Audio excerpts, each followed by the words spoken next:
Et bon réveil, vous êtes sur I24, c'est le morning, merci d'être avec nous. Voici les titres à la une de l'actualité ce matin. Tout d'abord, la crise des éleveurs qui se poursuit en France. Le plan d'urgence dévoilé hier par le gouvernement a reçu un accueil mitigé de la part des agriculteurs. Il est critiqué par l'opposition et sur le terrain, la mobilisation reste forte. Ce jeudi, François Hollande rencontre dans la matinée des responsables d'organisations agricoles à Dijon. Et pour la première fois en un an, Israël annonce la construction de nouveaux logements dans plusieurs implantations isolées de Cisjordanie. La construction derrière la ligne verte est-elle réellement, comme le disent les chancelleries occidentales, le frein à la paix? Décryptage dans un instant. Barack Obama démarre aujourd'hui sa première visite en tant que président au Kenya, patrie de son père. Point culminant d'une semaine diplomatique consacrée à l'Afrique. Barack Obama, le plus africain des présidents américains, c'est à suivre. Et puis immersion également ce matin au cœur du club de foot le plus exalté d'Israël. Le Beitar Jérusalem a refait les gros titres après des éclats de violence le week-end dernier à Charleroi en Belgique. En cause, la Familia, le COP des ultras du Beitar. On tente de comprendre ce matin qui ils sont. Enfin, vous rêvez d'un été gourmet, alors restez avec nous, on vous expliquera comment trinquer chic, comment dénicher toutes les tendances apéritives de l'été.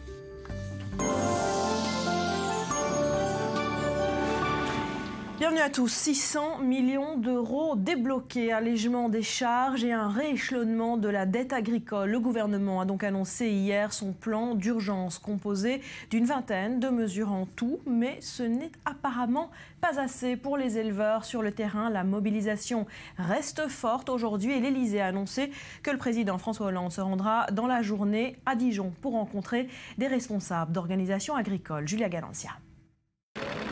Plus de 600 millions d'euros en faveur des éleveurs français en difficulté. Le gouvernement dévoile son plan d'urgence afin d'aider le secteur agricole. 100 millions d'annulations de charges et de cotisations et 500 millions de reports. Autre mesure phare, la restructuration de l'ensemble des dettes des éleveurs à moyen et long terme. Le fonds d'allègement des charges sera porté à 50 millions d'euros. Et un dispositif de la BPI de garantie bancaire pour le renforcement de la trésorerie sera mobilisé au profit des éleveurs pour garantir jusqu'à 500 millions d'euros de crédit bancaire. Le gouvernement a aussi dévoilé des mesures structurelles comme la promotion de la viande française à l'export, le renforcement des contrôles sur l'étiquetage, l'approvisionnement local des cantines et la diversification des revenus des éleveurs. De nombreux éleveurs ont le sentiment que leurs efforts quotidiens ne sont pas payés de retour. Cette angoisse des éleveurs, il faut l'entendre. Nous l'entendons. Et y répondre. C'est ce que nous faisons. Mais sur le terrain, les mesures annoncées par le gouvernement sont accueillies avec prudence. Des barrages ont encore paralysé de nombreux axes routiers, notamment en Auvergne et en Rhône-Alpes. Seul le responsable de la FDSEA du Calvados a appelé à lever le mouvement des éleveurs à Caen après 3 jours de blocage du périphérique de la capitale basse-normande. Il y a quelque chose qui me va bien, c'est que la première des priorités est bien la valorisation par des prix. Je le répète depuis plusieurs jours. Hier soir, après la rencontre, je l'ai également confirmé. C'est bien l'essentiel parce que des allègements de charges, des reports, des ajustements, s'il n'y a pas de prix derrière pour compenser, ça ne réglera pas le problème.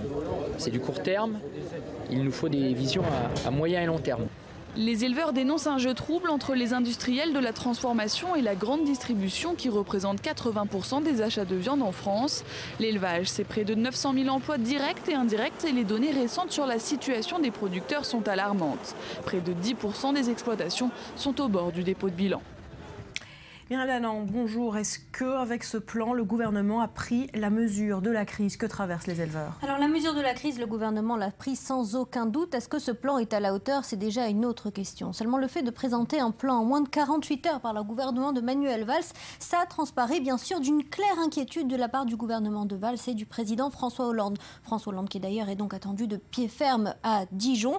Manuel Valls qui se prononce ce matin même sur les radios françaises. Et puis de son côté, Stéphane Le Foll qui était hier à Caen. L'objectif, c'est à quelques mois des législatives et puis au début de l'été, d'éviter coûte que coûte qu'il y ait une nouvelle crise qui s'éternise. On a en tête bien sûr le souvenir des bonnets rouges qui protestaient contre l'écotaxe et on a aujourd'hui les laitiers en embuscade. Alors un gouvernement qui prend aujourd'hui ses précautions, qui a décidé d'une somme, 600 millions d'euros, qui est évidemment extrêmement importante, mais de solutions qui ne traitent peut-être pas assez le problème en profondeur. Une vision court-termiste dénonce aujourd'hui la plupart des syndicats. Et c'est pour cette raison que la mobilisation va se poursuivre, ce n'est pas assez. Alors la mobilisation se poursuit effectivement en Bretagne, Auvergne, Rhône-Alpes. Aujourd'hui, les mouvements de protestation sont annoncés. D'abord, c'est parce que c'est une crise qui était sur le feu, si on peut dire, depuis déjà plusieurs mois, voire plusieurs années. Il y a une dégradation continue de la situation. Ensuite, parce que ce plan aujourd'hui, il permet de desserrer légèrement les taux de la dette, mais il ne fixe pas de nouveaux prix suffisamment élevés pour la viande. Il n'impose rien à la grande distribution. Et il étale davantage la dette des éleveurs sans pour autant la réduire ni desserrer les taux des charges et de la fiscalité sur les éleveurs. Le vrai problème de cette crise des éleveurs aujourd'hui, c'est un problème de compétitivité. La droite est bien sûr montée au créneau. Christian Jacob dénonce une opération de com et une mascarade. Nicolas Sarkozy estime que le gouvernement n'est pas à la hauteur. On n'imaginait pas une autre critique venant de sa part, mais une véritable critique également sur un déficit de compétitivité de la France. Et les adversaires, ils ne viennent pas d'Europe de l'Est, ne viennent pas de tellement loin. Le principal adversaire sur ce fameux marché de la viande, c'est l'Allemagne. L'Allemagne avec des plus bas salaires, avec des plus bas coûts, avec une exportation massive et sans réelle remise à niveau de la compétitivité française, tant pour les exploitations que pour les abattoirs. Eh bien, on n'avancera pas dans cette crise. Voilà, la crise se poursuit. Merci beaucoup, Myriam. En Grèce, réforme contre argent frais, acte 2. Après l'adoption d'un premier train de mesures, il y a une semaine, le Parlement grec a adopté cette nuit une deuxième vague de réformes, comme l'exigent les créanciers. Des créanciers qui sont d'ailleurs attendus demain à Athènes. Objectif, boucler les négociations d'ici le 20 août. Marie-Peter. Mobilisation à l'extérieur et à l'intérieur de la Voulia. Le Parlement grec a été le théâtre de débats techniques et néanmoins passionnés. Aujourd'hui, sans aucun doute, les divisions se sont durcies et le pouvoir doit les gérer, mais avec précaution. Il faut faire montre de cohésion et de coopération nationale, sinon nous ne pourrons pas continuer avec la politique des partis et les populismes de toutes sortes. Nous devons construire un consensus. Tout d'abord, le volet bancaire. Une première mesure vise à garantir les dépôts d'argent jusqu'à 100 000 € afin d'éviter les scènes de panique vues ces dernières semaines quand les Grecs retiraient en masse leurs économies, privant ainsi les banques des liquidités nécessaires à leur stabilité. Autre mesure, l'accélération des procédures de vente aux enchères, dans le but, cette fois-ci, de faciliter les transactions pour les vendeurs comme pour les acheteurs. Autre volet de ce second train de mesures anti-austérité, la justice civile. Les créanciers ont sommé la Grèce de réformer les procédures et ainsi simplifier, accélérer la justice et, bien sûr, en réduire le coût. Mais parfois, prendre des raccourcis peut s'avérer dangereux. Sur ce dossier, de nombreux professionnels estiment que les banques héritent de trop de droits, notamment en cas de faillite. C'est entre autres cette mesure qui fait grincer des dents au sein du parti Syriza. Allez, retour en France. L'arrêt ou le maintien de l'alimentation de Vincent Lambert sera décidé aujourd'hui par le CHU de Reims. L'affaire Lambert, inédite en France et en Europe, continue de déchirer sa famille et le milieu médical et pose plusieurs questions relatives à la notion de conscience et de la fin de vie humaine. Océane Nicole. Depuis 2013, la France est spectatrice des rebondissements médicaux, juridiques et ethniques de Vincent Lambert, un homme de 38 ans plongé dans un état de conscience minimal après un accident de la route en 2008. C'est le 10 avril 2013 que l'affaire devient publique. Après plusieurs années passées au CHU de Reims à essayer d'améliorer son état, l'équipe médicale cesse d'alimenter et d'hydrater Vincent Lambert avec le consentement de son épouse. Mais les parents du patient, des catholiques traditionnalistes opposés à l'application de cette décision médicale, portent plainte contre les médecins pour tentative d'assassinat. Une longue bataille juridique s'engage alors entre deux parties, respectivement favorables et opposées à la fin de vie de Vincent Lambert. Il n'y a pas de joie à exprimer et pour reprendre une expression d'une des demi-sœurs de Vincent, on aimerait que sa volonté soit faite, quoi. L'affaire Lambert relance le débat de l'euthanasie en France, mais aussi en Europe. La justice européenne a estimé que la continuation des soins du patient en état végétatif irréversible constituait une obstination déraisonnable. La femme de Vincent Lambert souhaite éviter toute souffrance supplémentaire pour son mari, tandis que ses parents se battent pour le maintenir en vie. On n'aurait pas été pour l'acharnement thérapeutique de notre fils. Malheureusement, il y a eu un accident de vie. On ne va pas l'éliminer, l'abandonner parce qu'il est handicapé. Qu'on me le donne. Moi, je suis prête à m'occuper de lui, en me faisant aider, bien sûr. Nous sommes angoissés, nous sommes fatigués déjà. Mais bon, on espère, et de toute façon, selon la décision négative ou positive, en faveur de Vincent ou pas, on ne s'arrêtera pas là. Après de longues années de combat et d'attente pour les familles, l'équipe médicale en charge de Vincent Lambert annoncera aujourd'hui sa décision d'arrêter ou non les traitements qui maintiennent en vie le patient tétraplégique en état végétatif depuis plus de 8 ans. Et bonjour à Bernard Debré, merci d'être avec nous ce matin. Vous êtes député Les Républicains, urologue et membre du comité consultatif national d'éthique. Alors si la famille Lambert se déchire à ce point et à coup de renfort médiatique depuis plusieurs années, c'est parce que le droit n'est pas assez clair sur ce processus de fin de vie. Écoutez, je crois qu'il est très triste de recourir au droit. Nous avons pour l'instant une loi qui s'appelle la loi Leonetti ou Claes-Leonetti qui nous dit, et c'est une logique imparable, qu'il ne faut pas provoquer un acharnement médical. Et je fais attention à dire médical et non pas thérapeutique, parce que quand on utilise le mot thérapeutique, ça veut dire qu'il y a un espoir de traitement. Mais l'acharnement médical est un acharnement qui n'a pas d'espoir, qui est fait pour tenir en espèce de survie artificielle quelqu'un qui est mort. Dans le cas de Vincent Lambert, il s'agit bien d'un acharnement médical. Nous savons que depuis 8 ans maintenant, ce pauvre garçon est en survie artificielle parce qu'on le maintient, on le nourrit, on l'hydrate, on doit lui mettre vraisemblablement une sonde pour qu'il urine, il ne bouge pas, il faut le masser pour qu'il n'ait pas d'escarre et il n'a pas de relation avec l'entourage, aucune relation avec l'entourage. Mais en plus de ça, les examens qui ont été faits, les examens d'IRM, d'imagerie par résonance magnétique, montrent qu'il n'y a pas d'activité cérébrale dans les zones de la conscience. Donc il est inconscient.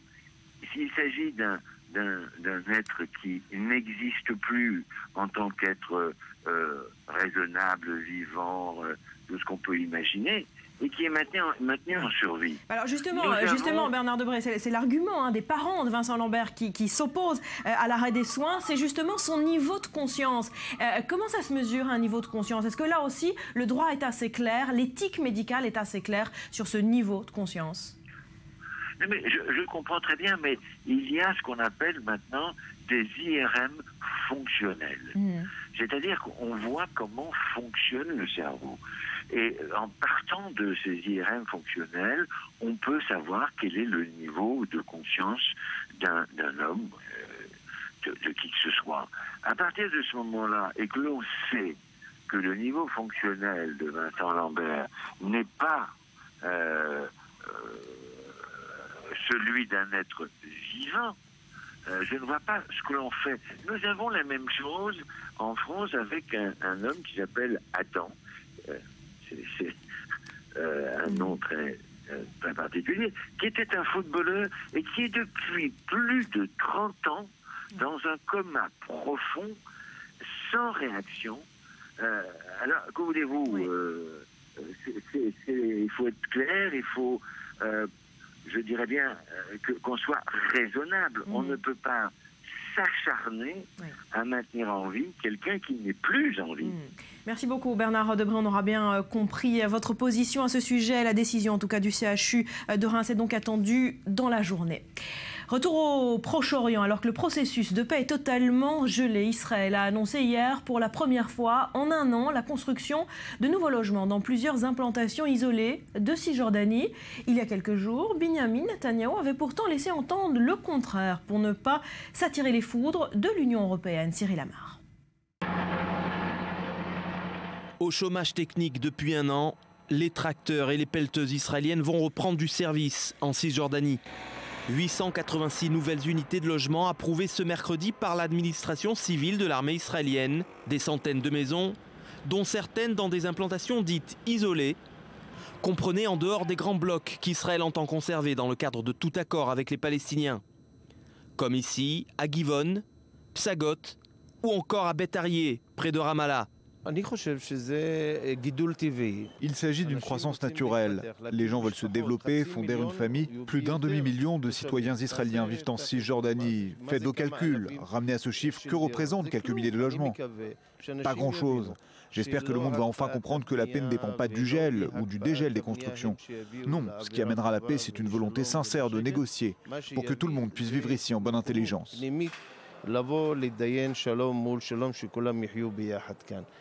Une annonce qui vient pourtant démentir les rumeurs sur un gel des constructions, auquel aurait fait allusion Binyamin Netanyahou en personne, lors d'une réunion à huis clos avec les dirigeants du Conseil des localités juives de Cisjordanie.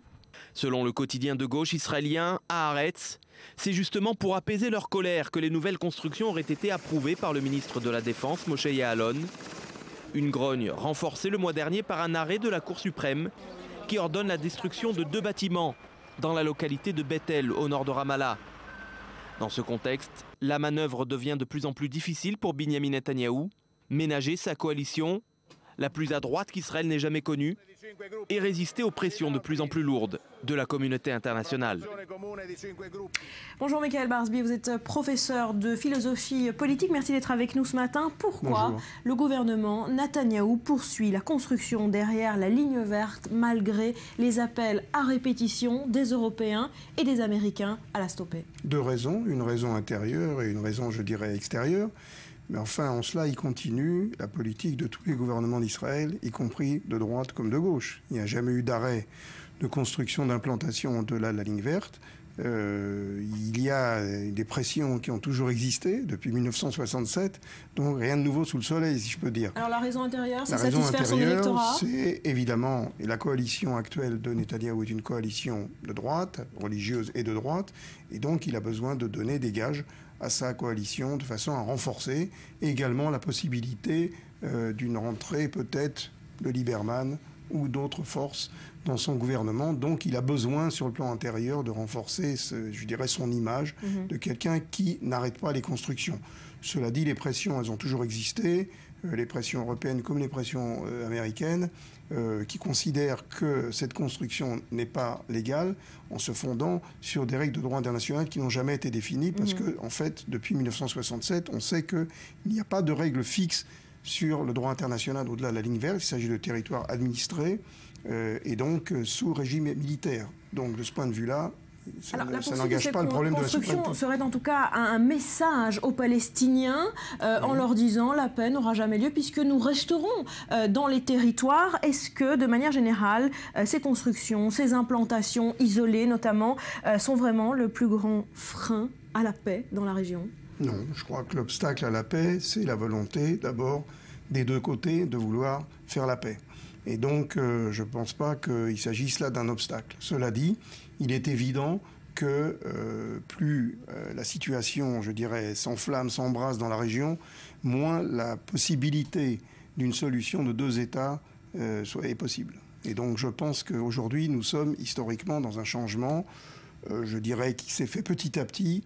Il n'y a aucune viabilité aujourd'hui pour une solution à 2 États et il faudra bien trouver autre chose. Et là, il y a un véritable problème. Alors la politique du fait accompli, elle a toujours existé. Tous les gouvernements israéliens l'ont fait. Il n'y a rien de nouveau de ce point de vue-là. Il est évident que le jour où il y aura une véritable négociation, il y aura peut-être des implantations isolées qui seront peut-être démantelées, mais il est probable que ce qu'on appelle les grands blocs resteront. Et ça, c'est le résultat d'une politique de tous les gouvernements. Je le répète, on ne peut pas... Les premières implantations, c'était Shimon Peres, le ministre de la Défense. Les choses qui changent peut-être, ce sont les pressions occidentales qui s'accentuent, notamment ces menaces de boycott. Je vous propose d'écouter cette réaction. L'Union européenne envisage justement ces derniers jours de s'en prendre cette fois aux banques israéliennes ayant des activités en Cisjordanie en limitant leur capacité de financement en Europe. Écoutez la réaction du vice-ministre israélien de la coopération à cette menace. Je suggère à l'Union européenne de limiter les transactions bancaires de ceux qui envoient Daesh en France et en Europe pour commettre des attentats ou couper des têtes. C'est là-bas qu'est le problème, et non pas en Israël. Israël fait partie du monde libre. Quand les attentats frapperont l'Europe, comme les terroristes le promettent en langue arabe, les Européens feront vite machine arrière et se garderont bien de publier des déclarations sans fondement. Est-ce qu'Israël prend assez la mesure de ces menaces de boycott qui viennent d'un peu partout, des sociétés civiles, mais également de plus en plus d'institutions d'État? Non, à mon avis, jusqu'à aujourd'hui, on n'a pas pris ces menaces au sérieux en considérant que ça n'avait pas de réel impact sur l'économie israélienne, ce qui est vrai, parce qu'il y a des contrats qui sont signés avec l'Inde, avec la Chine, et donc il y a énormément d'échanges économiques qui passent par Israël sans que les Européens en fait s'en rendent compte sous leur barbe. Ouais. Mais d'un autre côté, il y a aujourd'hui une délégitimation d'Israël, et donc petit à petit, on attaque tous les secteurs d'Israël. Ce boycott est extrêmement dangereux sur le plan économique, dangereux aussi sur le plan intellectuel. On a vu ce qui se passe dans les universités, on a vu ce qui se passe dans tous ces groupes humanitaires qui viennent sur le terrain, et notamment d'Europe, sous couvert d'organisations de médecine, d'éducation et autres, et qui en fait encouragent cette situation d'isolement d'Israël. Et ça, il faut prendre ça extrêmement au sérieux, parce que c'est la société civile européenne qui se met contre Israël, et pas seulement les dirigeants. Aujourd'hui, on voit ce qu'est l'opinion publique, et tout ça, c'est relayé en fait par les médias et sous couvert d'humanitaire. Alors évidemment, là sur les banques, c'est extrêmement curieux tout ça, parce que tout le monde sait ce que font les banques dans le monde, y compris les paradis fiscaux un peu partout, y compris ce qui s'est passé en Grèce. Donc attaquer les banques, c'est vraiment l'hôpital qui se moque de la charité, je dirais. Merci beaucoup, Michael Barzil, d'avoir été avec nous ce matin. Et toujours au chapitre diplomatique, un sondage effectué aux États-Unis tente à montrer qu'une majorité d'Américains est hostile à l'accord sur le nucléaire iranien. Preuve que le vote du Congrès est loin d'être acquis à la Maison-Blanche, qui continue sa campagne pour assurer les pays alliés du Moyen-Orient. La mission déminage continue pour le chef du Pentagone. Ashton Carter reste sur la ligne choisie par Barack Obama. L'accord sur le nucléaire iranien a rendu le monde plus sûr, et les États-Unis ne comptent pas un instant se désolidariser de leurs alliés historiques, avec une intensification des partenariats militaires s'il le faut. Des efforts américains mis à mal par les dernières déclarations d'Abbas Araghchi. Le vice-ministre iranien des Affaires étrangères et l'un des principaux négociateurs à Vienne a déclaré que l'Iran n'entend pas se laisser imposer quelque nouvelle sanction que ce soit.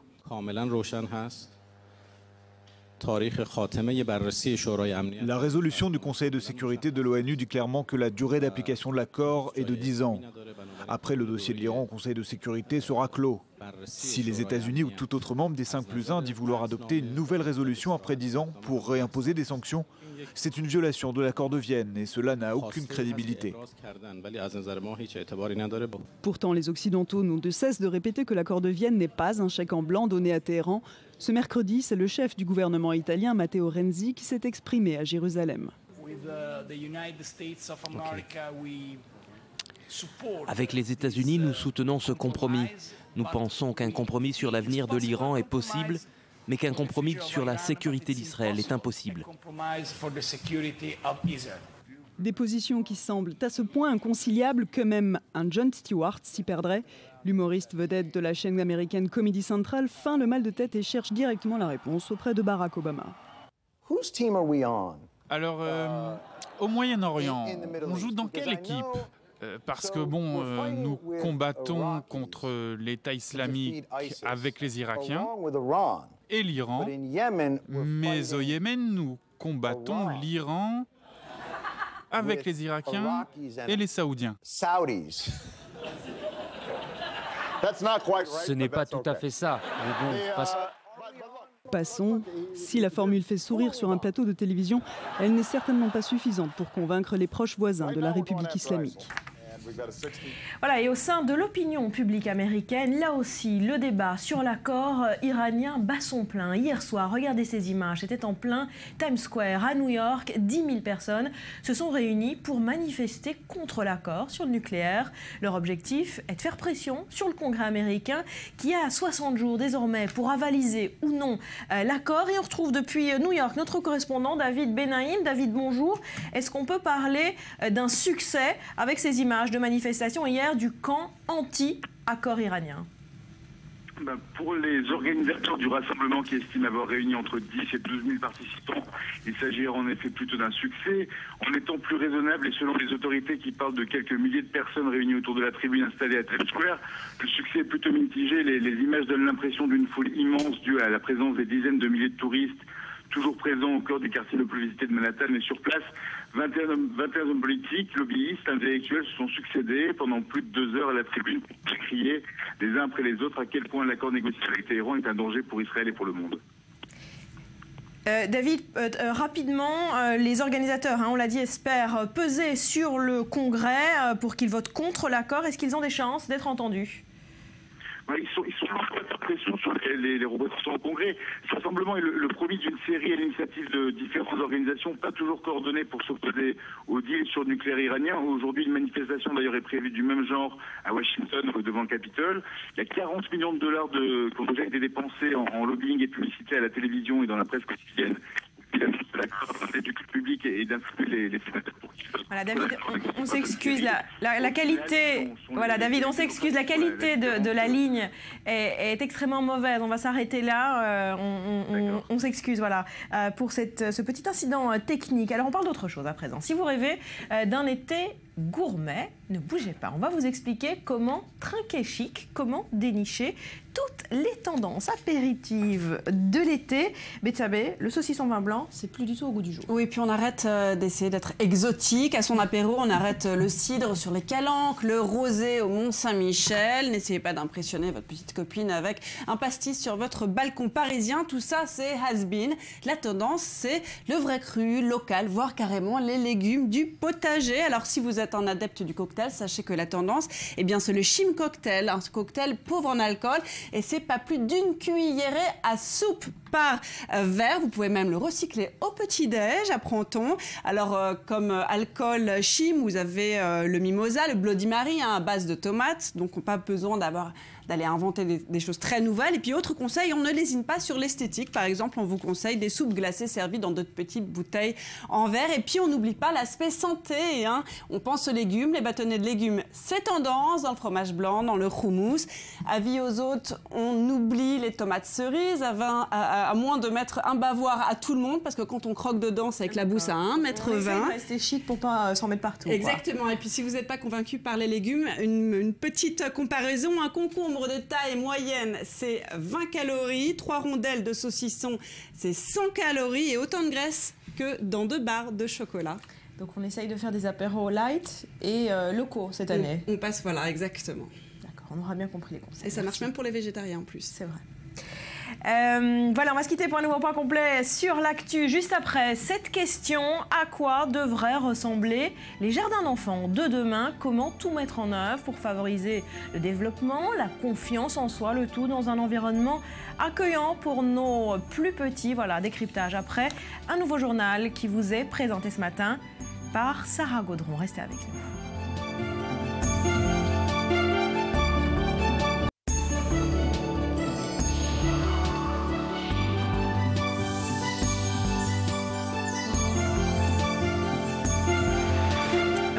Sur le plateau du Morning, merci d'être avec nous. On poursuit par cette inquiétude grandissante en Espagne. Le sort de 3 journalistes espagnols en Syrie est toujours incertain.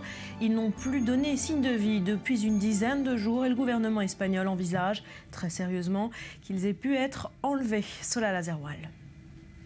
Les services secrets espagnols infiltrent la Syrie.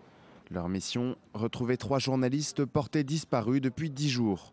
Antonio Pampliega, Angel Sastre et José Manuel López étaient en reportage à Alep, dans le nord de la Syrie. S'ils avaient donné des nouvelles peu après leur entrée en territoire syrien, ils ne se sont pas manifestés depuis. Le ministre espagnol des Affaires étrangères se saisit du dossier. Nous allons travailler. Ayez la certitude absolue que les services extérieurs espagnols, à chaque fois que l'un de nos compatriotes est en difficulté, donnent le meilleur d'eux-mêmes. Nous pouvons compter sur tous nos amis, nos alliés. Nous pouvons compter sur les Nations Unies. Et j'insiste, nous faisons tout ce qu'il est humainement possible de faire. Tout ce qui est possible, ou presque. Prudent, le gouvernement espagnol joue la carte de la discrétion et refuse d'évoquer un enlèvement. À ce jour, la disparition des 3 journalistes n'est pas revendiquée. Pour le moment, il n'y a pas de revendication, mais croyez-moi, notre préoccupation, et j'en profite pour transmettre ma solidarité aux médias, nous faisons tout ce que nous pouvons. Laissez-nous travailler dans la discrétion parce que c'est ce qui convient le mieux à vos confrères en ce moment. Pour faciliter les recherches, l'ambassade espagnole en Turquie supervise les opérations. Cette situation rappelle l'enlèvement, en 2013, de 3 autres journalistes espagnols libérés en mars 2014. Selon Reporters sans frontières, la Syrie est considérée comme le pays le plus dangereux du monde pour les journalistes. C'est une visite qui est attendue depuis qu'il a fait son entrée à la Maison-Blanche. Le Kenya doit accueillir aujourd'hui Barack Obama sur ses terres d'origine. Seulement voilà, un petit village du pays ne cache pas sa déception. Léonore Jory vous dit pourquoi. Barack Obama sur la terre de ses ancêtres. Le président américain est en visite au Kenya ce vendredi, une première depuis son arrivée à la Maison-Blanche. Alors que sa venue suscite la fierté du peuple kényan, à Kogelo, c'est la déception qui se lit sur les visages. Barack Obama ne se rendra pas dans le village de son père. Les habitants regrettent cette décision. Nous sommes très déçus. Nous voulions que notre enfant vienne chez nous, qu'il vienne saluer sa famille. Nous aurions été les plus heureux du monde. Nous savons qu'il est occupé, mais en ce jour particulier, laissez-le prendre 5 heures avec le gouvernement, 2 autres heures avec sa famille de Kogelo et 1 heure seul avec les habitants de Kogelo, peut-être dans le stade ou ailleurs. Nous avons seulement besoin de le voir pendant 1 heure.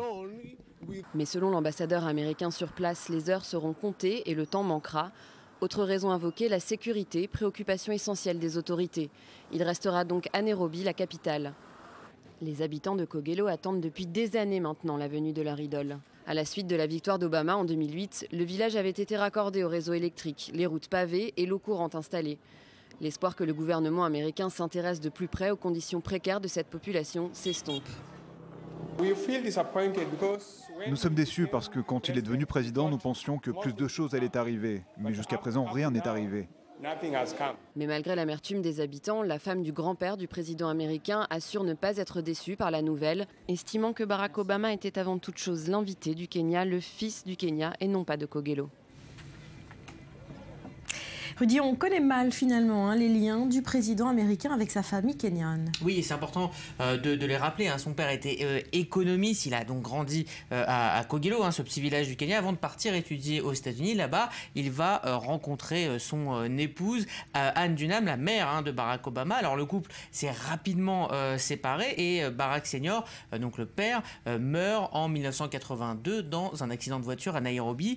Et donc c'est en 86 que pour la première fois, Barack Obama se décide à venir au Kenya en quête de ses racines et à la rencontre des membres de sa famille. Alors regardez l'arbre généalogique de sa famille, il est extrêmement compliqué. Il a en tout et pour tout 5 demi-frères et sœurs, un côté paternel, donc côté kényan, tous nés de 3 mariages différents, avec 3 donc belles-mères et donc 3 grand-mères différentes, demi-grand-mères au Kenya. Donc ça fait une famille un petit peu complexe, un petit peu compliquée au Kenya. Donc les origines de Barack Obama, on l'a vu dans le reportage, sont une fierté, presque un business. Un de ses demi-frères, Malik Abongo Obama, s'est d'ailleurs lancé lui aussi dans une carrière politique locale, en briguant en 2013 le poste de gouverneur de sa province.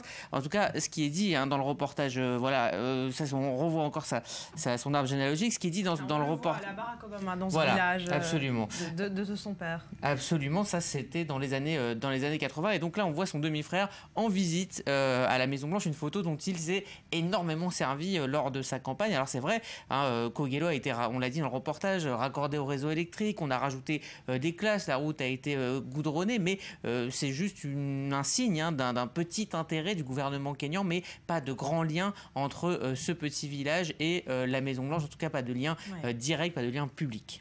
Pas de lien politique. Allez, après plus de 6 ans à la Maison-Blanche, est-ce qu'on peut dire que Barack Obama est le président américain le plus proche du continent africain, ou est-ce qu'il a refusé de jouer cette carte, justement ? On aurait pu penser en 2008, à son arrivée, que ça allait être le président le plus tourné vers l'Afrique. En tout cas, c'est ce qu'attendaient les observateurs, mais en tout cas, ce n'a pas été le cas, tout simplement parce que la politique étrangère, ce n'est pas la discipline préférée de Barack Obama, et il a préféré se concentrer sur sa politique intérieure tout au long de son mandat, et donc de laisser à ses secrétaires secrétaires d'État successifs, Clinton et Kerry, cette charge. Et donc l'Afrique n'a pas fait du tout exception à ce peu d'engagement international. Et donc le voyage d'Obama, ainsi si on compte, en Afrique n'est que le troisième sur le continent en plus de 6 ans. Après le Ghana en 2009, sa tournée de 2013, et donc le quatrième si on y ajoute l'Égypte avec le fameux discours du Caire tourné vers le monde musulman. C'est finalement peu, et bien c'est même peu par rapport à ses prédécesseurs. Alors il y a une autre explication de cette distance,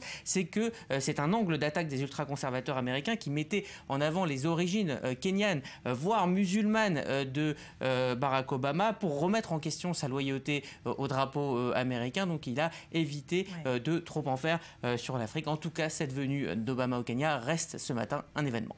Voilà, il arrive aujourd'hui, il est très attendu dans le pays en tout cas. Merci beaucoup Rudy. En bref, toujours concernant les États-Unis, sachez que la présidence américaine met la dernière main à son projet de fermeture de la prison controversée de Guantanamo. Elle est située, vous le savez, à la pointe orientale de l'île de Cuba, ouvert un an après les attentats du 11 septembre au sein d'une base militaire. Ce camp a vu passer près de 800 détenus dans le cadre de la guerre contre le terrorisme. Barack Obama s'était engagé, on s'en souvient, à son arrivée au pouvoir en 2009 déjà, à la fermer. Voilà un processus qui prend du temps. Dans le reste de l'actu de ce jeudi, voici ce qu'il faut retenir. C'est en bref et c'est signé Océane Nicole. Plusieurs attentats attribués aux islamiques de Boko Haram ont tué plus de 50 personnes hier au Nigeria et au Cameroun. De jeunes filles kamikazes ont tué au moins une dizaine de personnes en se faisant exploser dans la capitale de l'extrême nord du Cameroun. À Gombe au Nigeria, près de 42 personnes ont été tuées dans l'explosion de plusieurs bombes dans 2 gares routières du pays. La ministre de la Justice américaine a qualifié l'acte de Dylan Roof, l'auteur présumé de la tuerie de Charleston, comme un acte de crime raciste. Le 17 juin dernier, cet Américain de 21 ans est accusé d'avoir tué 9 personnes noires dans une église au sud-est des États-Unis. Le jeune homme encourt la réclusion criminelle à perpétuité ou la peine de mort. 66 milliards de dollars, c'est ce que la marque américaine Apple a perdu en bourse cette semaine. L'entreprise a en effet vu sa valorisation boursière s'effondrer de 8%, mais malgré le franc succès de sa dernière innovation, la iWatch, son bénéfice net trimestriel a chuté de 38%. Ses performances restent pourtant extraordinaires, son chiffre d'affaires a frôlé les 50 milliards de dollars sur 3 mois. Au dernier trimestre 2014, 47 millions d'iPhone ont été vendus dans le monde, soit un tiers de plus que l'an dernier. Et enfin, le vaisseau russe Soyouz est arrivé à destination de la Station spatiale internationale ce matin. Le vol avait été retardé de 2 mois à la suite d'une panne en avril dernier. Mais c'est finalement un décollage réussi qui a été fait hier depuis le cosmodrome du Kazakhstan. 3 cosmonautes sont à bord et auront pour mission de réaliser plusieurs expériences scientifiques, notamment celles visant à contrôler des robots à distance. Cette question, à présent, à quoi devraient ressembler les crèches de demain? Comment tout mettre en œuvre pour favoriser le développement, la confiance en soi dans un environnement accueillant? C'est une question à laquelle ont tenté de répondre des étudiants israéliens. Uri Shapira avec Léa Volbert. À quoi ressembleront les écoles maternelles du futur? Les étudiants de l'école de design Shankar de Ramat Gan en Israël ont tenté de répondre à cette question à travers une nouvelle exposition. Nous avons permis à nos étudiants de rédiger leur thèse de fin d'études sur les problèmes de l'éducation dans les écoles maternelles et de se baser sur ces problèmes pour créer leur projet. Internet et les réseaux sociaux sont au cœur même de l'exposition, avec par exemple ce projet qui reprend des éléments de Facebook tels que le mur de publication ou le journal, des éléments ensuite adaptés au monde des enfants. Une des stratégies les plus intéressantes consistait à s'adapter aux villes. Certains des projets s'adaptent aux espaces des villes, des places publiques ou même des grands espaces extérieurs. D'autres projets traitent la problématique du développement de la curiosité et de la création d'un espace personnel. Grâce aux différentes ombres et angles, chaque entrée fournit une expérience différente aux enfants. Un enfant pourrait s'imaginer qu'il est en train de flotter dans un bateau entouré de mandariniers et avec un ciel marmelade, alors qu'un autre pourrait s'imaginer en train d'escalader un pont. Les étudiants ont passé des heures entières à faire des recherches. Certains ont observé un long moment les garderies, car trouver les solutions aux garderies du futur n'est pas forcément un jeu d'enfant. Et en France, cette question des crèches de demain est-elle aussi prise très au sérieux? Une expérience hors du commun existe dans une vingtaine d'établissements dans le pays qui compilent crèches et maisons de retraite, apparemment, Betsabé, pour le bonheur de tous. Exactement. Alors, ce sont en fait des hébergements pour les personnes âgées dépendantes qui ont été couplés avec des crèches. Alors, résultat, eh bien, des enfants qui défilent sur des tracteurs à roulettes, dans les couloirs du jardinage, de la cuisine, de la lecture. Alors ça, c'est une rencontre intergénérationnelle. Donc, c'était à Grenoble, ce que vous voyez sur vos écrans. Puis, vous avez des activités de type babysitting. Évidemment, les résidents qui peuvent tenir compagnie aux petits. Mais quand ils le souhaitent, hein, rien d'obligatoire. Et en tout cas, un bon moyen de se sentir, on l'aura compris, beaucoup moins seul. Alors, les avantages ne se limitent pas à une bonne ambiance pour les uns et quelques biscuits pour les autres, puisque les enfants ont vite fait de repérer les chambres où il y avait des petits beurres. Les enfants sont un antidote au syndrome de glissement. Qu'est-ce que c'est en fait? C'est une dépression sévère qui touche les personnes âgées.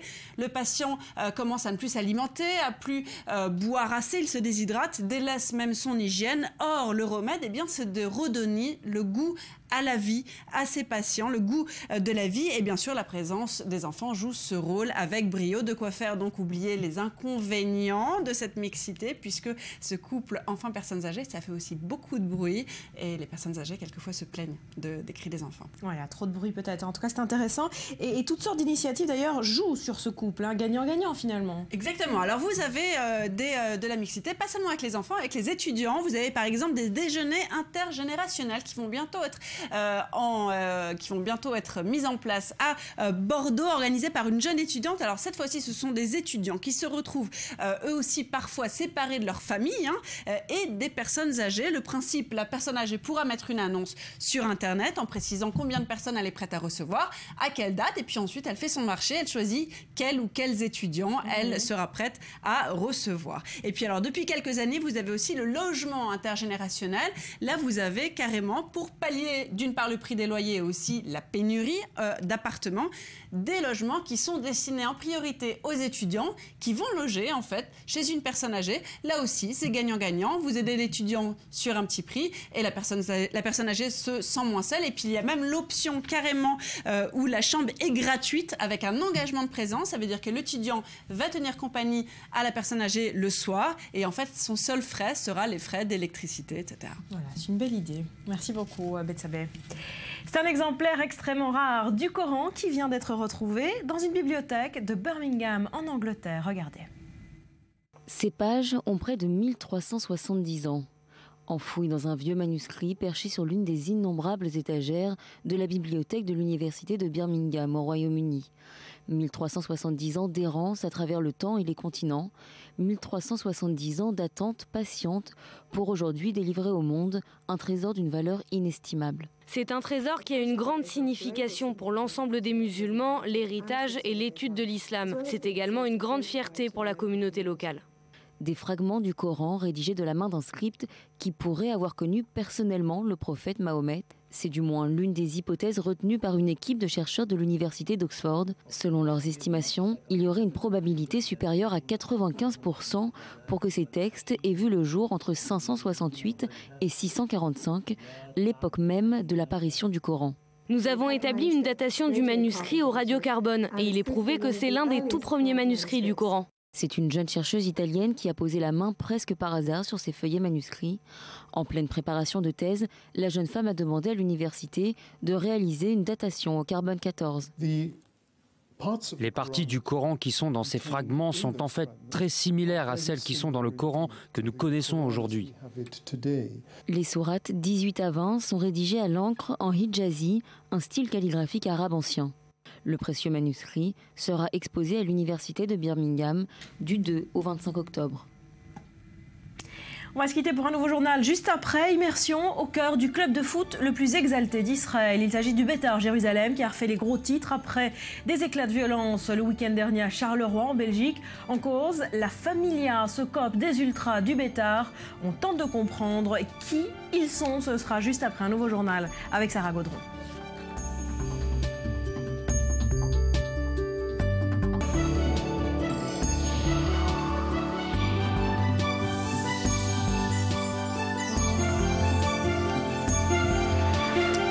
Merci d'être avec Avec nous sur le plateau du Morning, c'est une affaire qui a pris une ampleur internationale. Le FBI a traversé le monde après la mise à jour d'une énorme fraude envers les banques et les cartes bancaires. 2 Israéliens figurent parmi les suspects. Ils ont été présentés à la justice israélienne hier avant d'être extradés vers les États-Unis. Joseph Emmanuel. Leur détention vient d'être prolongée. Une décision du tribunal de Jérusalem pour ces 2 Israéliens suspectés d'avoir participé à la plus importante cyberattaque de l'histoire. Ils auraient infiltré plus de 80 millions de comptes bancaires. La victime, la banque américaine JP Morgan Chase.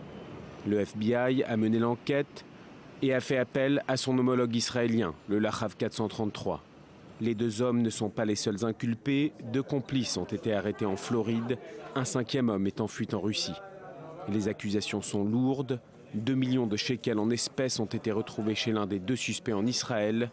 Un tribunal américain demande leur extradition pure et simple. L'avocat de l'un des suspects reste confiant.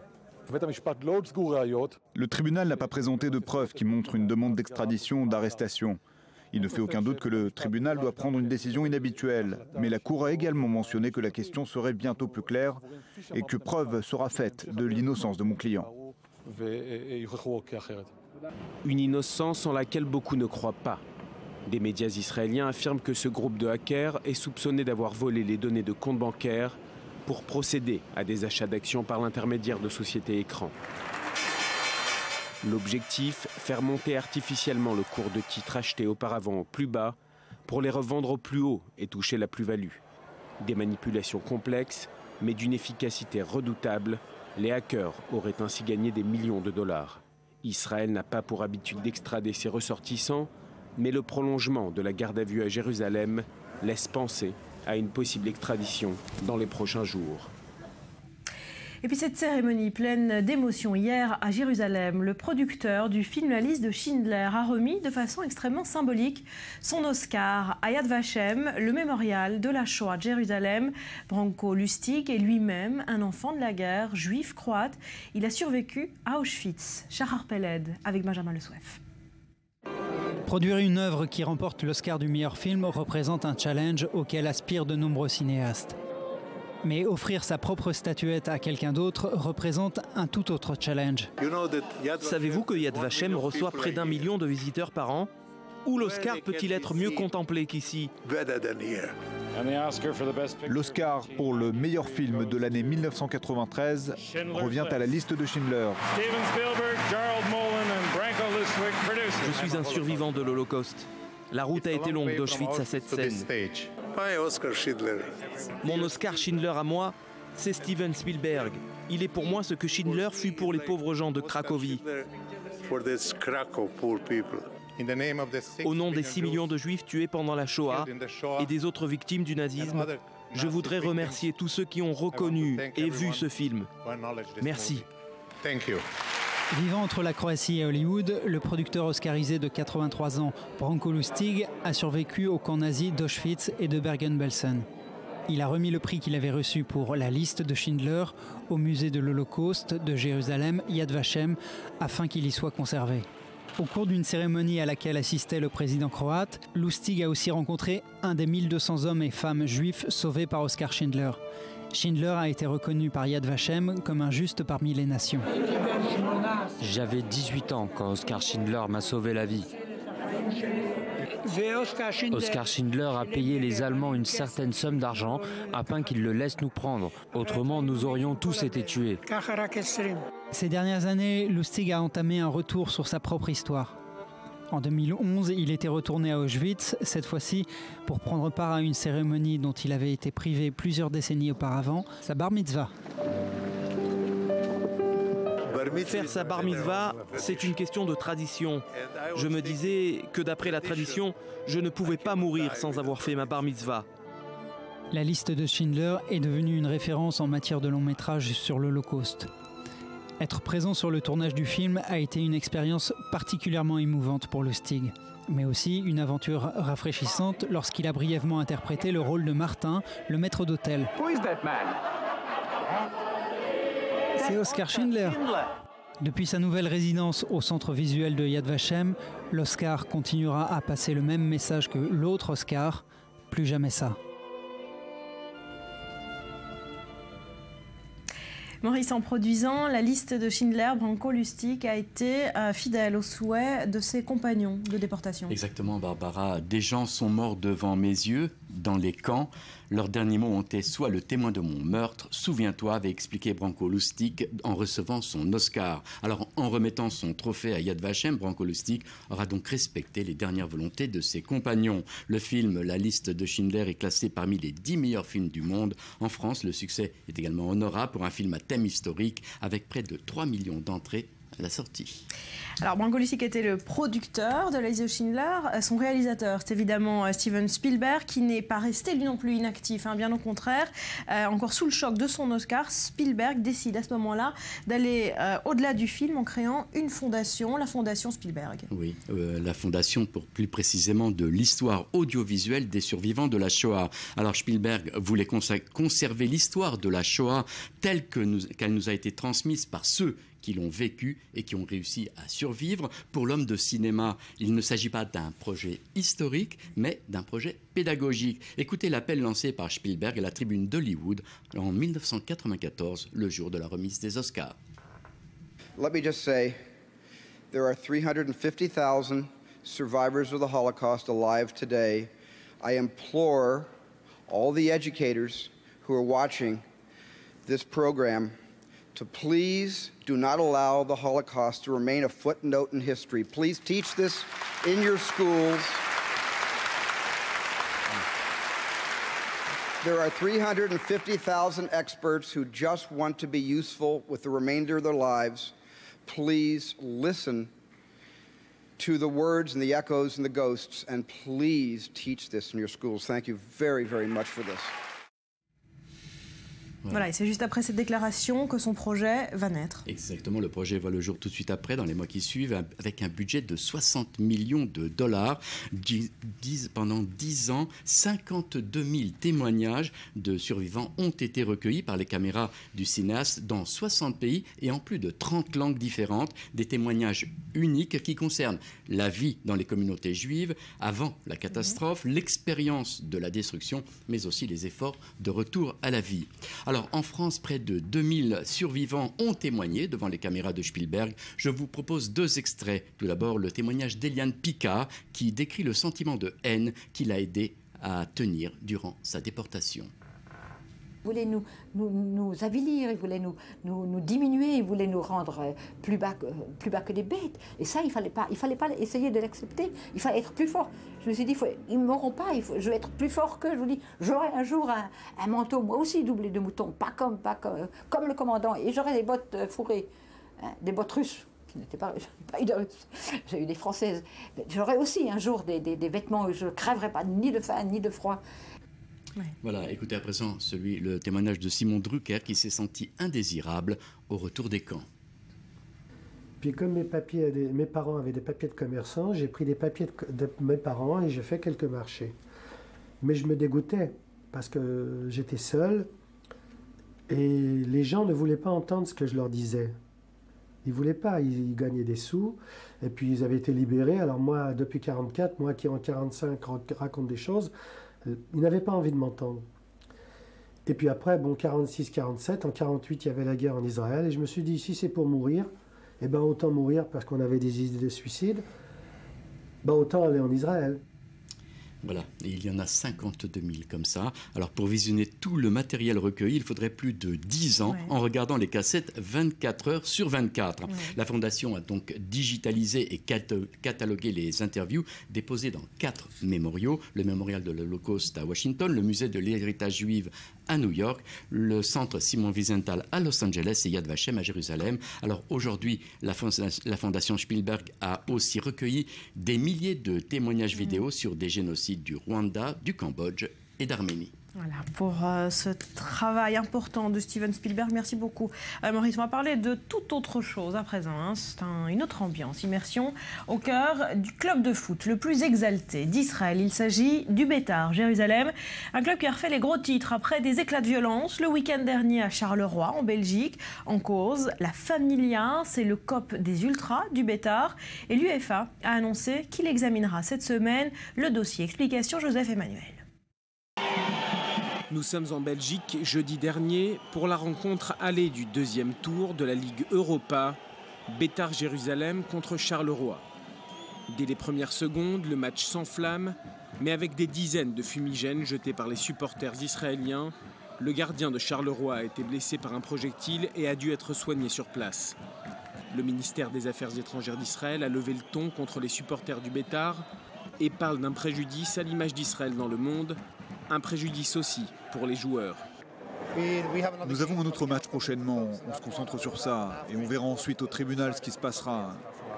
Mais ça n'est pas entre nos mains, on se concentre sur le football. Un football où les tensions sont omniprésentes. Les médias de Belgique rapportent que de nombreux supporters belges ont scandé des slogans antisémites durant toute la durée du match. Un déchaînement de haine des deux côtés qui fait jeter l'éponge au propriétaire du club israélien. Eli Tabib a déclaré qu'il mettait en vente son club face à la honte qu'il a ressentie devant ce qu'il nomme l'hooliganisme des supporters. Des supporters israéliens connus pour leur virulence, parfois aussi pour leur racisme, des supporters qui seront désormais interdits de stade. Réaction également du côté du Premier ministre israélien. Binyamin Netanyahou a condamné les actions des fans israéliens, précisant qu'une poignée d'émeutiers ne peut être autorisée à ternir l'image d'Israël. Il est positif que la majorité décisive des fans du Beitar a immédiatement condamné le comportement de ce même petit groupe. Nous ne leur permettrons pas de salir tout un groupe de fans ni de nuire à l'image de l'État. Le gouvernement israélien dit malgré tout prêter attention aux provocations racistes dont sont souvent victimes les clubs israéliens. Les images de ces altercations ont provoqué sur les sites de partage de vidéos des centaines de commentaires antisémites. Des images violentes sur un stade de foot. Mathias, ce soir a lieu le match retour entre Charleroi et le Bétar. Ça aura lieu à Jérusalem. Est-ce que des sanctions ont été mises en place contre les joueurs, contre les supporters ? Écoutez, Joseph déjà en a parlé contre le club. Il y a 5 menaces qui pèsent sur le club du Bétar Jérusalem, dont 1 an d'expulsion de toute compétition européenne. Vraisemblablement, déjà, le Bétar va se faire éliminer ce soir. Ils ont perdu 5-1 à la régulière, en tout cas sur le terrain. Et il est fort à parier que ce soir, 4-0, ça me semble complètement incroyable de voir une victoire du Bétar Jérusalem contre les Belges. En attendant, contre ces supporters, il y a une indication de la police, en tout cas en direction de la Fédération israélienne de football et du club, d'éjecter, d'expulser 7 supporters en particulier qui ont causé ces violences. Alors, on s'intéresse d'un peu plus près à ces supporters, ces ultras du Bétar. On le voit avec ces images, en lançant ces projectiles, finalement, ils se tirent une balle dans le pied. Le match a dû être suspendu. Qui sont-ils ? C'était un COP baptisé la Familia. C'est quoi la Familia ? Entre 1500 et 2000 supporters qui font la pluie et le beau temps depuis plus de 15 ans, depuis plus de 20 ans au sein du club du Bétar Jérusalem. On se souvient par exemple d'un Nigérian qui était d'origine musulmane, qui n'avait pas été autorisé à jouer, non parce que la Familia avait décidé de boycotter la tribune Est. Il y a 2 tribunes de COP, Est et Ouest, et elle appartient à la tribune Est. On se souvient également des 2 Tchétchènes qui devaient jouer au club du Bétar Jérusalem. Ces 2 joueurs ont été boycottés également par xénophobie et par racisme. Ils ne représentent pas le Bétar Jérusalem, ces supporters-là. Vous imaginez qu'un stade rempli de 12 000 personnes, il y a entre 1500 et 2000 personnes qui font la pluie et le beau temps tout simplement et qui dictent la voix du club. C'est inadmissible. Et en même temps, parmi ces Familias, il y avait très très peu de membres de la Familia présents en Belgique, principalement des groupes dissidents de la Ligue de défense juive par exemple, français, belges et hollandais qui étaient venus en découdre avec les supporters belges. Et d'ailleurs, ce soir, les responsables du Bétar Jérusalem et la police ont déclaré que tous les fumigènes qui ont été autorisés en tout cas à l'intérieur du stade de Charleroi ne le seront pas à l'intérieur de l'enceinte du Bétar. Voilà, à Jérusalem. Sur le continent européen, il y a eu beaucoup d'exemples récents de débordements extrêmement violents de ce type. Écoutez, il y a récemment, il y a eu le match Serbie-Albanie avec la présence d'un drapeau kosovar. Les Albanais du Kosovo avaient lancé un drapeau de ce type. Et vous voyez, les hommes en blanc sont des joueurs de Serbie, les supporters sont des Kosovars et ils vont chacun, vous voyez, une rixe totalement débordé et tous les joueurs qui sont incriminés, vous voyez bien, des coups de poing de part et d'autre, vont être radiés à vie de la sélection. Deuxième exemple, Katidis, c'est un joueur grec. Il y a le 17 mars 2013, eh bien, il va se signaler, si on peut le voir, Katidis, assez impressionnant, il va se signaler par un salut nazi, salut fasciste. Au cours d'un match, eh bien, vous allez le constater, il a été... ça, c'était des images de PSG en 1993, où le club de la capitale avait décidé d'expulser tout simplement le COP Boulogne, de le fermer, et on le sait aujourd'hui, on peut aller en famille dans un stade du Paris Saint-Germain. Voilà, un lieu sûr désormais. Exact. Voilà, merci beaucoup Mathias pour ces explications à suivre. Elles se sont fait connaître sur les podiums et ont tenté une reconversion au cinéma. On vient sur ces top modèles devenues actrices avec plus ou moins de succès. Ce sera après un nouveau journal avec Sarah Godron.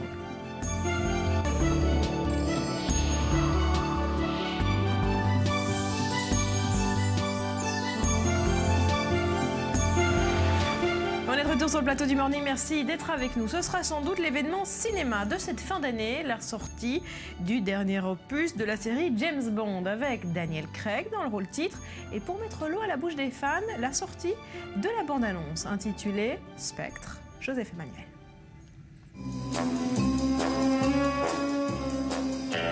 L'agent 007 revient et c'est Daniel Craig qui incarne pour la 4e fois le rôle de James Bond. Une mise en scène signée Sam Mendes et 3 stars à l'affiche, en plus de Daniel Craig, le Britannique Ralph Fiennes et 2 James Bond girls, l'Italienne Monica Bellucci et la Française Léa Seydoux. L'actrice était révélée par la vie d'Adèle du réalisateur Abdelatif Kechiche. Dans ce nouveau volet très attendu par les fans, tout commence à Mexico. La fête des morts bat son plein, James Bond porte un masque à tête de mort et se ferait un chemin à contre-courant dans une foule en liesse. Son chef, joué par Ralph Fiennes, lui a intimé l'ordre non officiel d'exécuter un contrat. 007 s'acquitte de la tâche et fait exploser la moitié d'un immeuble pour être sûr de ne pas rater sa victime. Une explosion suivie par l'arrivée d'une magnifique Aston Martin, sans oublier des avions qui volent à ras le sol, des courses-poursuites, des coups de feu et l'inévitable méchant. Pas de doute, nous sommes dans un James Bond qui ravira les puristes. Mais l'intrigue principale du film tourne autour d'un mystérieux organisme baptisé Spectre. Le film nous fait passer de Rome en Autriche pour retrouver Mr. White, un barbu hirsute qui mettra Monsieur Bond sur la piste d'une organisation criminelle tentaculaire. Le tout sur une musique signée du célébrissime et regretté John Barry. Le précédent volet, Skyfall, était le James Bond le plus lucratif de la série, passant la barre du $1 milliard. Spectre sera présenté en première mondiale à Londres le 26 octobre prochain et sera diffusé à travers les cinémas du monde entier. Oh là là! Allez, on continue de parler cinéma, mais tout en beauté. Vous allez voir, depuis les années 90, les top modèles ont su imposer leur dictat. Elles sont même devenues des stars à part entière, des stars qui veulent s'afficher sur tous les fronts, et notamment au cinéma. Laetitia, parfois avec succès, parfois nettement moins. Vous parliez de moi, le cinéma tout en beauté. Bien sûr, évidemment. Voilà, alors que le film Des Apaches de Nassim Amaouche est sorti en salle en France hier et met le mannequin Laetitia Casta en tête d'affiche, que la toute dernière bande-annonce que l'on vient de voir de James Bond, eh bien, c'est avec Monica Bellucci dans le rôle d'une James Bond girl. Et puis, eh bien, j'ai décidé aujourd'hui de faire un petit tour d'horizon de ces mannequins qui se mettent à jouer la comédie, une mode des années 90, mais qui a vraiment commencé à faire des petits en 97 grâce à Luc Besson et son cinquième élément et ce personnage de Lilou Dallas Multipass, on s'en rappelle. Évidemment. Mila Jovovich, qui a prouvé que c'était possible de passer des podiums au grand écran, rappelez-vous. Défendre la vie jusqu'à la mort. Non, Lilou, écoute-moi.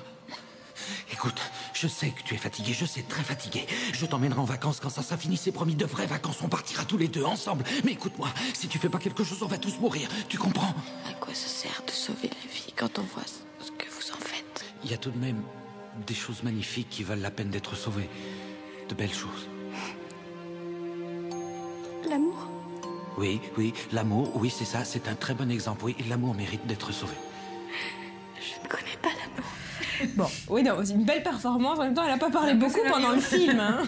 C'est vrai. Elle n'avait pas grand-chose à c'est dire. vrai que sa carrière, c'est pas non plus des films d'auteur. Après, derrière ça, il y a eu toute la série des Resident Evil, mais en tout cas, elle n'est jamais retournée au mannequinat. Une mannequin qui est devenue actrice et qui d'ailleurs nous a fait oublier qu'elle a été mannequin, c'est justement Monica Bellucci, dont on parlait il y a quelques secondes pour James Bond. Elle a tourné partout, dans toutes les langues, avec 64 crédits de films à son actif, qui inclut en France Astérix et Obélix, Mission Cléopâtre, Matrix, Révolution, La Passion du Christ de Mel Gibson, Les Frères Grimm ou encore Combien tu m'aimes, qui est un film que si vous ne l'avez pas vu, je vous le recommande vivement, et j'ai des images. Je viens de gagner au loto. 4 millions.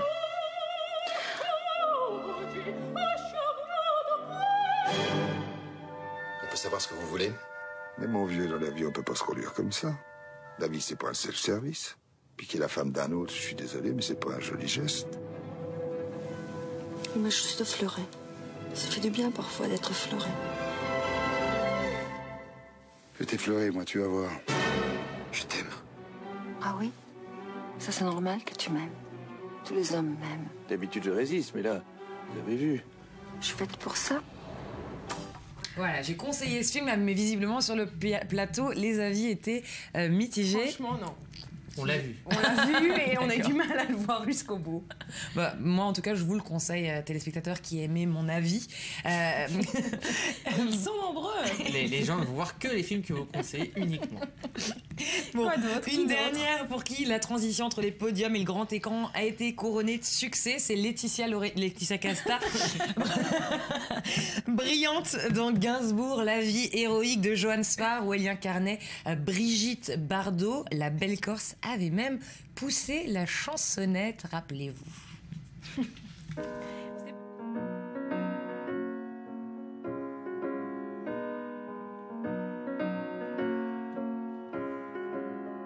Vous avez lu l'histoire de Jesse James. Comment il vécut, comment il est mort. Ça vous a plu? Vous en demandez encore. Eh bien, écoutez l'histoire de Bonnie et Clyde. No, espera.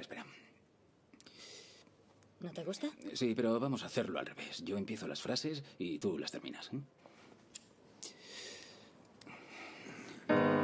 Alors voilà. Bon, on a Désolée vu pour la les version. Peut-être est en espagnol. J'ai toujours du mal à trouver les images de l'anglais au français, mais là je les trouve du français à l'espagnol. En tout cas, c'est une Laetitia Casta en Brigitte Bardot vachement crédible. Super crédible. Elle est de plus en plus crédible, hein, Laetitia Casta, et visiblement elle va pas forcément retourner Et vers magnifique, le quoi. Et mannequinat. des ressemblances. Et Eric Elmos Nino aussi. Hein, on l'adore. Mais De plus en partez-vous, plus. parce que quand on a vu sa prestation dans Falbala. Astérix, voilà, en Falbala, c'était Dans pas gagné. Astérix, Elle a beaucoup d'ailleurs, progressé. Noémie Lenoir aussi a fait ses débuts de comédienne dans un Astérix. Pas terrible, hein. C'est-à-dire qu'on les engage pour être belles et mannequins. C'est ça. Donc Et voilà, moins- Laetitia Casta moins pour qui être prouve actrice. qu'en fait elle peut vraiment faire Voilà, un ça a rôle de marché. proposition. Alors, il y en a d'autres pour qui ça a nettement moins marché. Hein. Bah, alors toutes les top modèles de l'époque, Naomi Campbell, Claudia Schiffer, Elle Macpherson, ont tenté l'expérience et on en garde un mauvais souvenir, on va dire se rappeler très très douloureusement en image de la tentative de Cindy Crawford en 95 de tenir quelques minutes à l'écran. Aïe aïe aïe aïe aïe aïe aïe.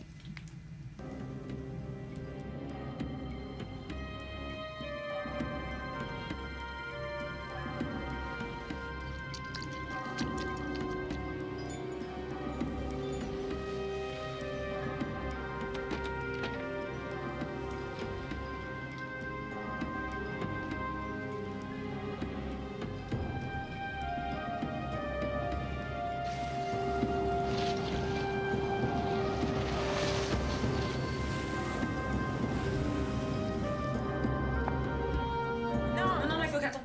Ah, on voulait l'entendre. On a été coupés avant. Absolument Quel voir suspense. ce moment. Alors, regardez. Ce moment de l'image où, eh bien, Cindy Crawford va exploser Voilà. C'est de la grande performance artistique. Les pas de Cindy Crawford au cinéma dans Fair Game, c'était en 1995. Elle était parfaite jusqu'au chaton. Après, c'est moins bien. D'ailleurs, le chaton explose aussi. Désolée, Barbara. Très grave. Pour les hommes, Rudy, j'ai trouvé le même problème, mais dans le sens inverse. Des acteurs aujourd'hui qui étaient mannequins d'hier. Channing Tatum prenait la pose en maîtrisant la duck face grognon, regardez-moi ça, mais moins que le t-shirt généreusement rentré dans son slip et la tête de poulet sous le bras. Et puis, désolé les filles, mais en voilà un qui a bien fait de changer de carrière, c'est Robert Pattinson. Paraît-il, il n'est pas très fier de sa carrière de mannequinat. Mais pourquoi donc? Le styliste est en prison. Voilà, merci. Le photographe aussi, certainement. Merci Laetitia pour les succès et les ratés de ces top modèles reconvertis en acteurs et en actrices. C'est l'été, vous le savez, on va parler des vacances avec une nouvelle tendance que vous nous faites découvrir ce matin, Rudy. Si vous êtes célibataire, eh bien c'est un peu risqué, mais on tente le coup, on part tout seul en vacances cet été. Oui, en 78, on demandait aux vacanciers pourquoi ils voulaient partir en groupe, pourquoi ils voulaient partir en club avec plein de gens autour d'eux, et voilà ce qu'ils répondaient. Pourquoi venez-vous au club? C'est-à-dire que mon mari et moi, on était assez réticents vis-à-vis du club, enfin le côté groupe, tout ça. Et puis de très bons amis à nous, ils sont allés, on s'en venus emballer, alors on s'est dit pourquoi pas. Moi j'ai fait une connerie, je suis venu avec ma femme. Les contacts humains sont plus faciles, quoi, parce que les gens sont plus disponibles. Personnellement, en ce qui me concerne, seul je m'ennuie.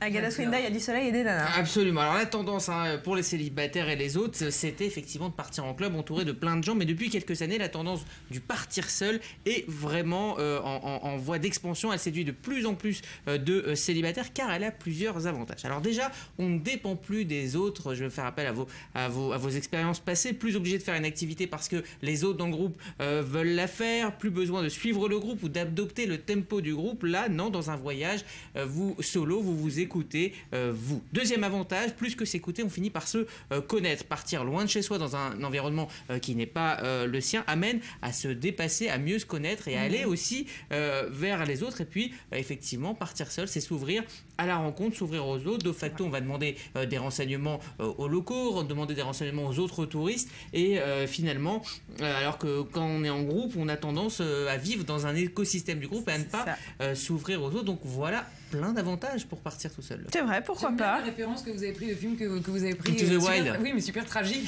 Oui, c'est tragique, mais au moins il part tout seul. Voilà, ça peut être triste un peu aussi. Mais tout de même, si nos téléspectateurs sont seraient tentés par l'expérience, on s'y prend comment? Alors justement, ça peut être triste. Alors il y a plusieurs degrés. Vous pouvez partir seul du premier coup, mais les spécialistes ne vous conseillent absolument pas de faire ça. Il y a plusieurs étapes avant de vraiment pouvoir apprécier un voyage en solo. Les voyagistes ont bien compris. Vous avez des agences comme Voyager Seul qui vous proposent des séjours aventure avec des groupes, mais composés de voyageurs solo.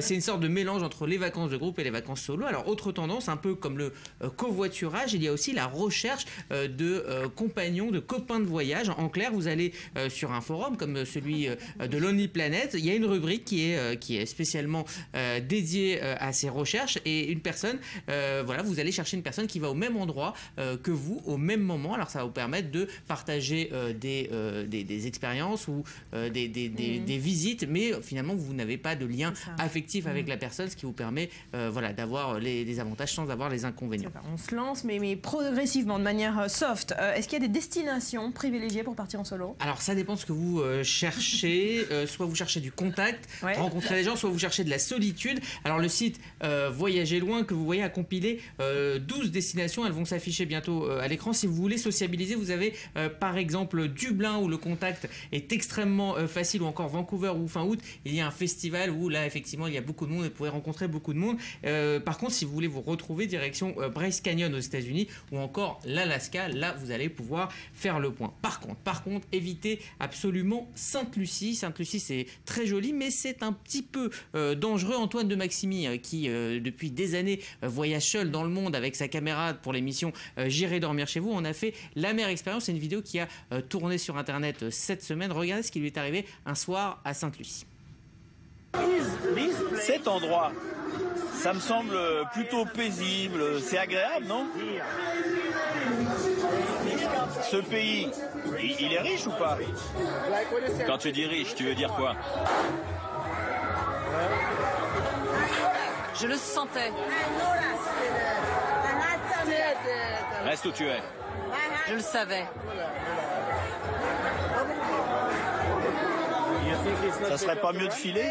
Ne bouge pas. Je sentais que ça allait arriver. Faut rester calme.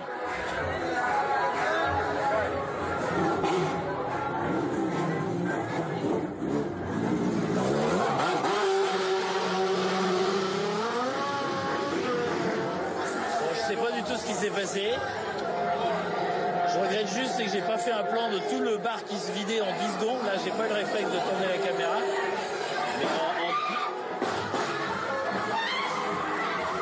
Vous êtes sûr qu'on reste? Moi, je pense qu'il vaudrait mieux bouger. Reste assis. Assieds-toi, n'y va pas, ne t'en mêle pas. Arrête un peu. N'y va pas. Voilà, c'est sympa les vacances en solo. Oh là là, Non, mais ça il me reste permet- super calme. Hein. Il a l'expérience et il reste super calme. Mais après, ils sont quand même allés se réfugier à l'intérieur. Ouais. Bon, allez. Bon, on le voit, c'est devenir livide. On part en solo ou pas, chacun fera son choix. Merci beaucoup Rudy de nous avoir laissé l'option. Tragique. Demain, on se retrouve, on parlera médias, évidemment, avec toutes les news à ne pas manquer de la semaine, notamment... Chamboulement à Canal+. Chamboulement à Canal, Duclerc qui devient du crypté, enfin bon, on parle de tout ça demain, merci beaucoup. Laetitia, merci à vous d'avoir été avec nous ce matin, je vous souhaite de passer une très belle journée. Tout de suite, un nouveau point sur l'actu. On se retrouve donc demain, portez-vous bien.